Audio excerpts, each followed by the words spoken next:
Okey. Assalamualaikum warahmatullahi wabarakatuh dan salam sejahtera. Selamat tengah hari. So kita sambung kepada topik ataupun slide yang saya stop tadi. Okey. So apa maksud ni? Ini berkenaan dengan kita nak tukar variable names. Okay, nak tukar variable names. So kita nak jadikan dia lebih bermakna. So selalunya variable yang kita akan tukar adalah ada dua benda yang apa? Yang you all kena tahu. Selalunya variable yang you all kena tukar, yang variable name yang you all kena tukar adalah, pertama adalah text box. Bila melibatkan text field. Bila melibatkan text field, you all kena tukar nama variable dengan lebih bermakna. Okey, sebab kita nak ambil data daripada text field ni. Kita nak ambil data daripada text field, so you all kena tahu you all kena differentiate text field mana, yang mana satu yang you all nak ambil data. Okey, contoh okey, ni contoh tukar variable name kan.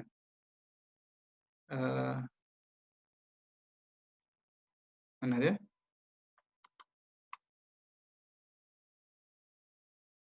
Ini dia tunjuk apa ni? Okay, kita rename. Kita nak rename. Ini rename. Okay, you all boleh right click pilih button kemudian right click change variable name. Okay, minggu lepas saya ajar cara lain kan. Ini cara ni pun boleh juga you all guna.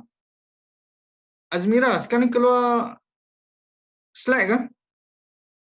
Ya, sir, keluar slide. Okey. Sekarang ni saya nak change kepada NetBeans. Mana NetBeans saya? NetBeans. Okey. Okey, sekarang keluar NetBeans ke Azmira? Ya, sir. Okey, sekarang ni saya nak delete semua benda ni.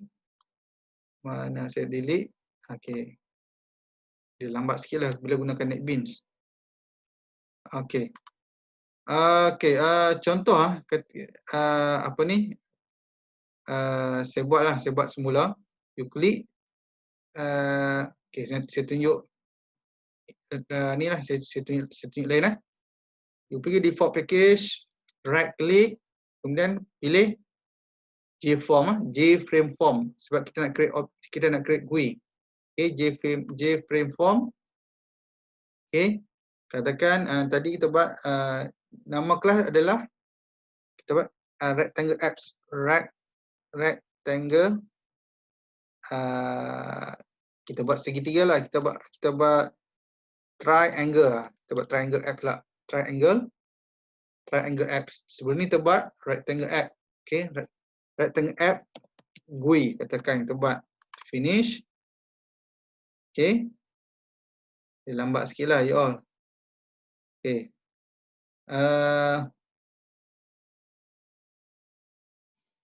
Okay.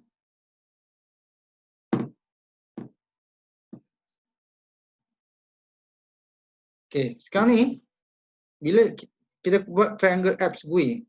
Okay, so you all boleh resize. Okay, contoh saya buat apa ni? Saya ambil label. You click and drag. Ni katakan apa yang triangle bertriangle. Dia ada apa? HEIGHT height. Nampak? Kalau apa ni label, kalau kita apa ni, selalunya label ni kita tak perlu tukar dia punya variable. Kita just tukar dia punya caption. Caption ni yang kat sini lah. Tukar, bagaimana nak tukar? Nampak kat sini? Okay, properties, JLabel properties. So pergi ke mana? Ke bahagian text. Okay, saya ajarkan. Tag kat sini ataupun you all double click kat sini. Boleh double click tak? You pergi sini, pertama kali klik sini, kemudian pergi ke text, you all boleh ubah. Ataupun you all double click. Katakan double click sini. Nampak boleh kan? Double click, so you all tulis HEI height. Okay, height. Okay, so variable dia Okay, nanti yang variable ni kita akan tengok kemudian. Kemudian kita buat satu text box. Mana text box? Text field. Nama dia text field bukan text. Okay. Okay, text field. Text field, okay. Sekarang ni ada benda ni kan. Okay, text field ni dia akan masuk event. Okay, label dia tidak akan masukkan event. Label tak akan masukkan event. So you all boleh klik lah. You all boleh klik. Okay, tapi kalau text field dia akan masuk event. Bila you double klik text field ni, macam minggu lepas dia akan keluar coding. Nampak? Dia akan keluar coding. Dia akan keluar coding. Nampak? Di bahagian source. Okay, di bahagian source. So, klik semula bahagian design. Okay, design. So, sekarang ni nak ubah, nak kosongkan dia, you all pergi ke mana? You all klik apa? Daripada hide, okay, pergi ke text field, klik, kemudian pergi ke sini. Properties, bahagian text kan. Text, you double klik text, you tekan delete. Delete, so dia akan delete, enter. So, kosong lah. So, you all boleh drag. Okay, nampak? Sekarang ni apa nama variable bagi this this text field? Nama dia adalah jtextfield1. Nama jtextfield1. So bagaimana you all nak ubah? Okay, bagaimana you all nak ubah? Ada dua kaedah kan. Minggu lepas saya terangkan you all pergi ke mana? Sekarang ni bahagian properties untuk text field. Pergi ke bahagian codes. Bahagian codes. Nampak codes? So you all boleh gunakan katakan ini adalah text field untuk hide. So you all gunakan hide text field. TF stand for text field. Okay, ataupun you all menggunakan text field bagi hide. Tak ada masalah. Yang mana satu tak apa, tak ada masalah. Okay, kalau ikut nota dia gunakan hide text field. So you all boleh tahu lah hide text field. Okay, satu. Nampak ini saya ubah melalui di bahagian ini. Okay, so satu kita buat apa ni? Saya klik label. Okay, saya klik label. Saya buat, tengok, you all boleh tengok. Double klik, saya buat base ataupun tapak. Okay, tapak. So saya bagi dia cantik sikit. Okay, kemudian kita klik apa nama ni adalah text field. Text field. Okay, so panjangkan sikit. Kemudian kita nak kosongkan dia. So kosong, nampak jtext field. Yang ini nama dia hide text field. Yang ni jadi jtext field 1. So tak menarik. Ini text field untuk base. So kita gunakan okay, kalau kaedah pertama ni kita tukar di sini quotes. Kaedah kedua kita gunakan macam yang berada di dalam slide. So you klik, okay, katakan okay, you klik komponen GUI ni, right click. Nampak? Bila you right click, pilih change variable name. So you all boleh katakan ni adalah base apa? Base text field. Tengok nanti dia akan berubah di sini. Dia berubah tak? Tengok codes. So sekarang dia dah berubah.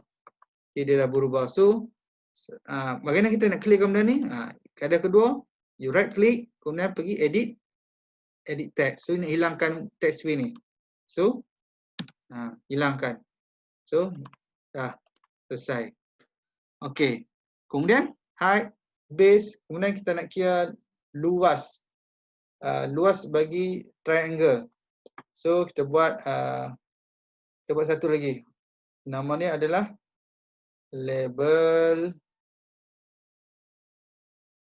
Nama ni kita buat sebagai area. Okay, area untuk triangle. Kemudian kita up sikit. Okay. Kemudian kita klik satu lagi text field, klik, kemudian kita drag. So bila kita drag, okay, nak senang kita klik kat sini lah. Right click, edit text, tekan edit, tekan delete. Kemudian kita right click,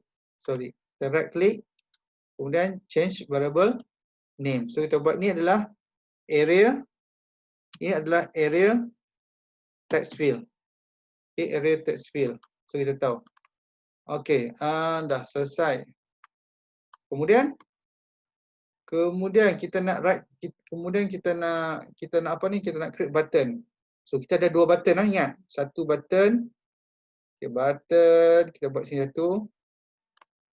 Kemudian kita ada dua button. Kita ada button, nampak?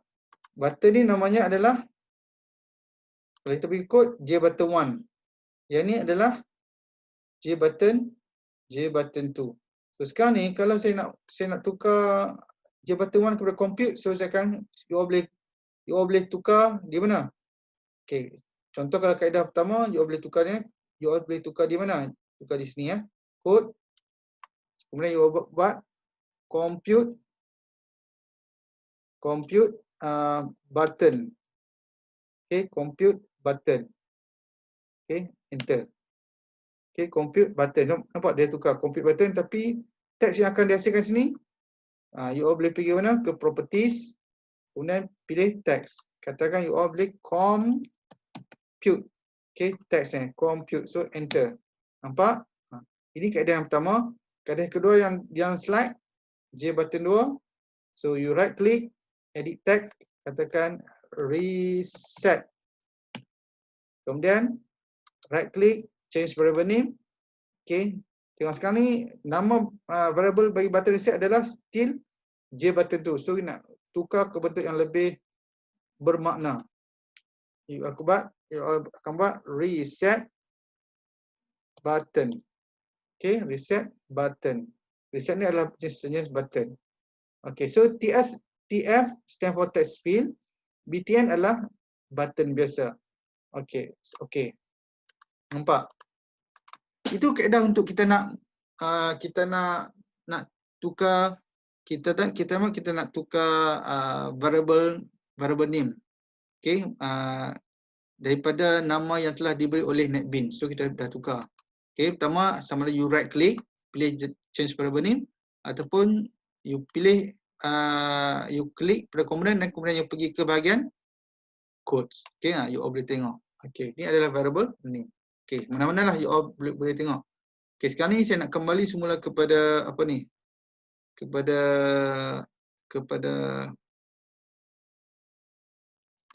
apa ni? Okay, sorry ya. Sekarang ni bila saya run, contoh nak run you all kena pergi ke source . Sekarang Azmira sekarang ni berada dalam GUI lagi ke? Dalam NetBeans . Dalam NetBeans lagi.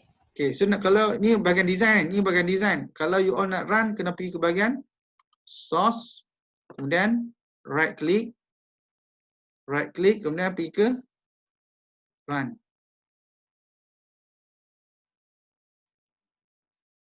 So dia keluar. First time kita nak run dia lambat sikit. Okay, for second time, third time dia akan dah jadi cepat lah. Okay. Nampak tak output dia, Azmira? Tak nampak kan? Tak nampak. Okay, saya akan share screen. Mana dia? Okay, nampak Azmira? Nampak Sir. Tu. Nampak tak? Ni. Height, base, area. Sekarang ni, bila kita klik compute button ni, tak ada apa kan? Tidak ada apa-apa action sebab kita tak register lagi. Okay, sekarang ni tidak ada apa-apa action lagi. Okay, kita sekarang ni bila kita klik compute, reset ataupun kita klik enter pada variable ni, pada text field, tidak ada apa-apa event. Sebab apa? Sebab kita tak register dulu. So kalau kita nak handle event, contoh kita nak handle event bagi compute dan bagi reset, you all kena register kedua-dua button sebut sebagai listener. Okay, sebagai Listener. Kena register dua-dua button ni sebagai listener. Okey. Sekarang ni saya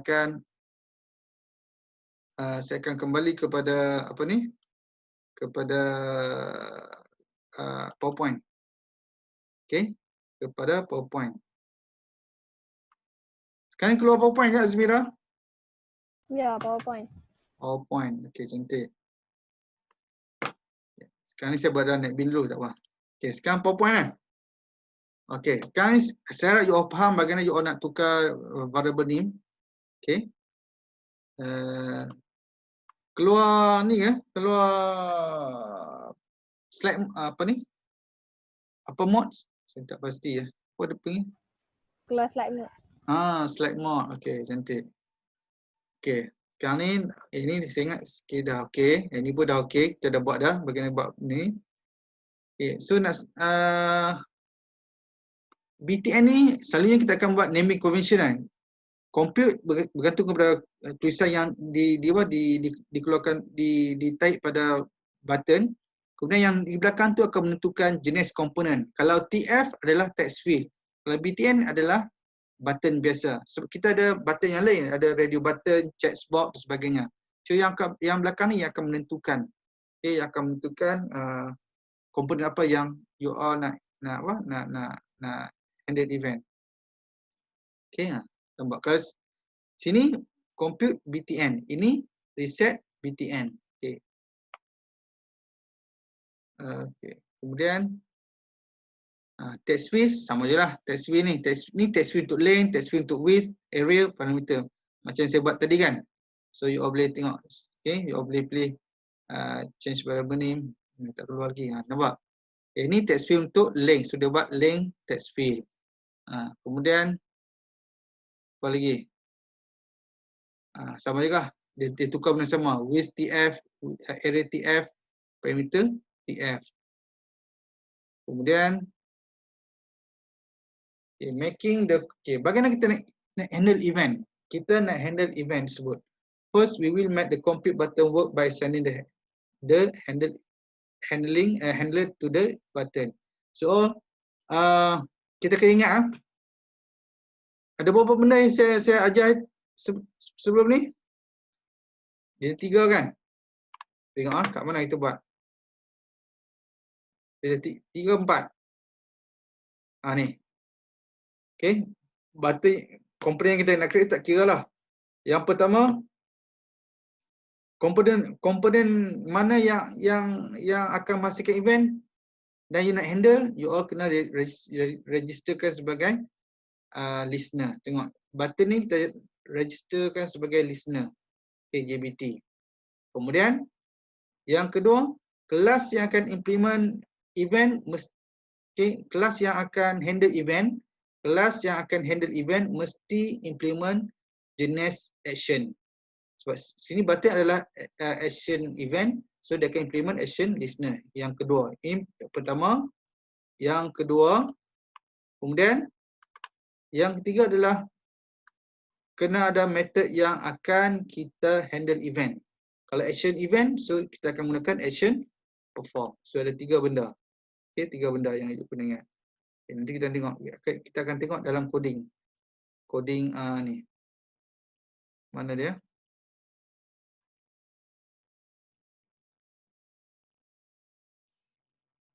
Okay. Kita tengok. Saya akan besarkan dia.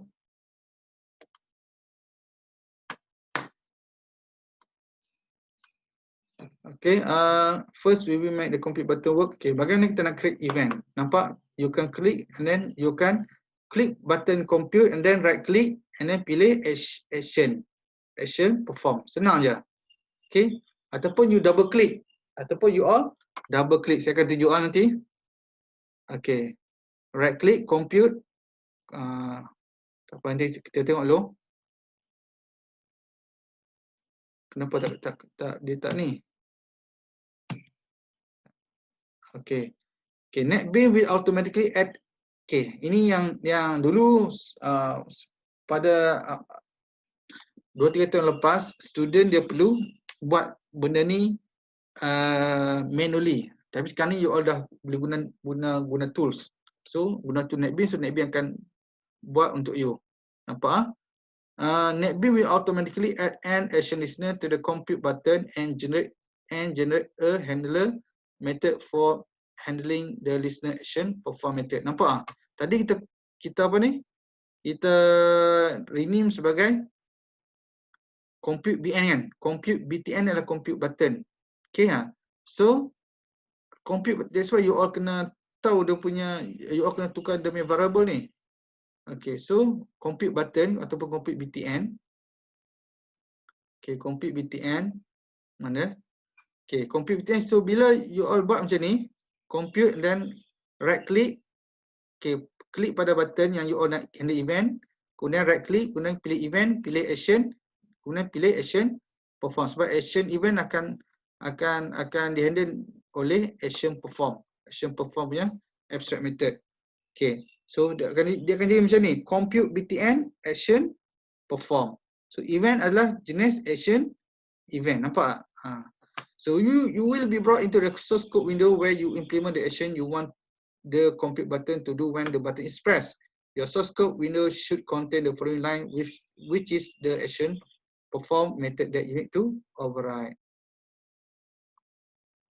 Okay. Okay, next we add the codes to implement what we want the compute button to do. Okay. The action performed by the compute button can be divided into 3 steps.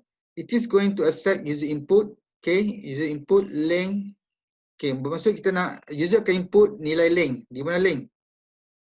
User akan input nilai length dan width. Area dengan parameter user tak akan input lah, sebab area, sebab kita akan beri nilai, kita akan dapatkan nilai bagi area dan parameter berdasarkan kepada length. So user perlu input data bagi length dan width. Okay, area dan parameter tidak. So area dan parameter akan dikira berdasarkan nilai yang diinput pada width dan length. Okay, it is going to accept user input iaitu length and width from text field length TF and width TF and convert the input from type string to double. So apa maksudnya? Nanti saya akan tunjuk. It will then perform calculation of rectangle area, okay, and parameter based on the input length and width. It will convert the area and parameter to string, to type string and place them in the area TF and parameter TF. Apa maksudnya? Bila kita dapatkan data daripada text field, data tersebut adalah berjenis string. Bila kita dapatkan data daripada, bila kita nak ambil data daripada text field length dan juga text field width, by default nilainya dalam bentuk string. So that's why dalam bentuk string you all kena convert kepada jenis data yang you all nak guna, sama ada double ataupun integer ataupun sebagainya. Okay, so that's why kena convert from string to double. Kemudian bila convert barulah you akan boleh buat calculation. Kemudian selepas tu nak simpan, nak display pula kepada nak display nilai yang telah diperolehi untuk area dan parameter. So you all kena masukkan nilai tersebut ke dalam area dan parameter. Nak masukkan data dalam area dan parameter text field, kena convert kepada string. Okay, kena convert kepada string. Nanti kita tengok. Okay, kita berhenti setakat ni dulu untuk 5 second, nanti kita akan sambung kemudian.